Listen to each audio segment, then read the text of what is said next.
Good morning. It is Dr. Kim Marie, and it is day 80 of my cold plunge, and it's 40 degrees. I moved the cold plunge from the sunspot over here to a little bit more shady spot, so didn't realize that. So it is colder for sure, and just want to talk today about addiction.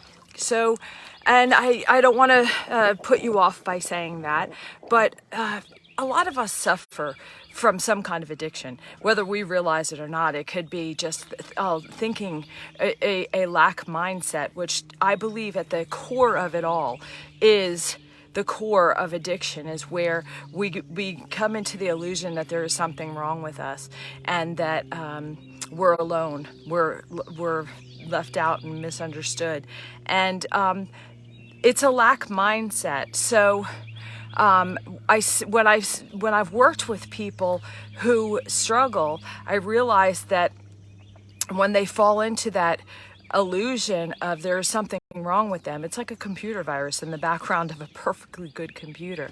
There's nothing wrong. It's just that we fall into this either or way of thinking, and it can really swallow you. I know it firsthand. It doesn't, I don't think anybody's exempt from feeling it. It's just a matter of how long we stay there and catching the mindset of the thinking, because we can easily fall into a depression, especially when our needs are not being met, especially when we're isolating and things start to go wrong and we don't have the tools to shift the mindset back around.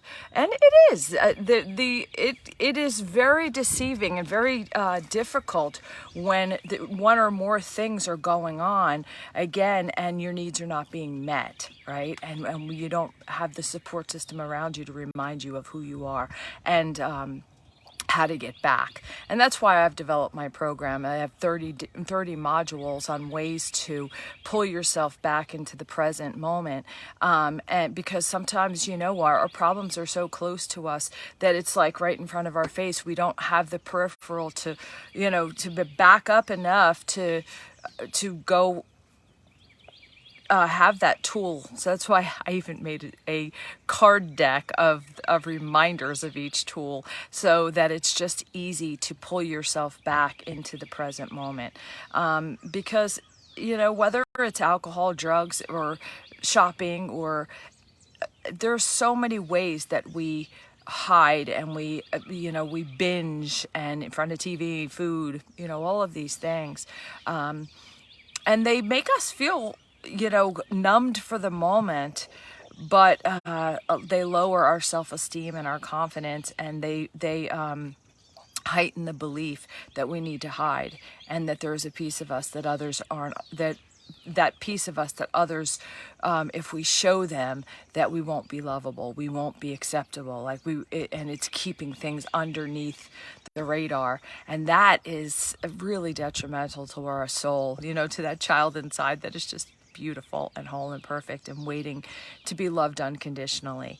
So I'm really passionate about it. I really was so blessed to have the opportunity to manage an intensive outpatient treatment center, and I've had no idea that I would understand people who were struggling with addiction so well and be able to get to the bottom of it, not just treat the symptoms by taking them off of one drug and putting them on another and keeping them in that addiction mindset. And I see it all the time, and I'm not downing 12 steps by any shape of the imagination. I think it's an amazing program.